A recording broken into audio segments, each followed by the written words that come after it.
After Moses parted the Red Sea and led the Israelites through the waters of death, they traveled for 3 days in the wilderness without finding water. For 3 days, the Israelites were at the point of death from thirst. When they finally found a place that had water. But when the people tasted the water, it was too bitter to drink. So they called the place Marah, which means bitter in Hebrew. And they grumbled angrily against Moses.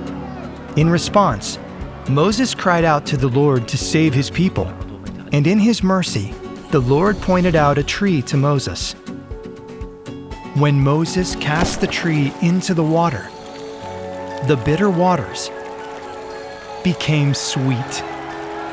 So after 3 days, God's people were delivered from death by the tree's life-giving water.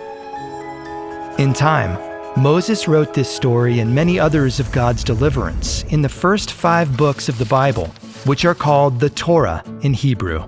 Torah comes from the Hebrew word yara, which means to point out.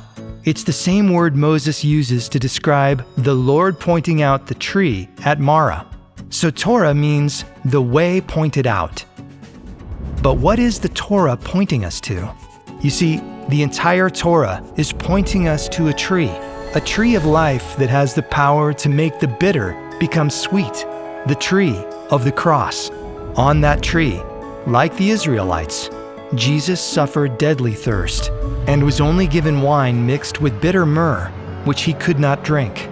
But unlike the Israelites, Jesus did not grumble. Instead, he cried out to the Lord to save his people. Thanks to Jesus' merciful cry, the tree of the cross has become the source of living water, which, after 3 days, has the power to make all our bitter sorrows become sweet and deliver us from death to life.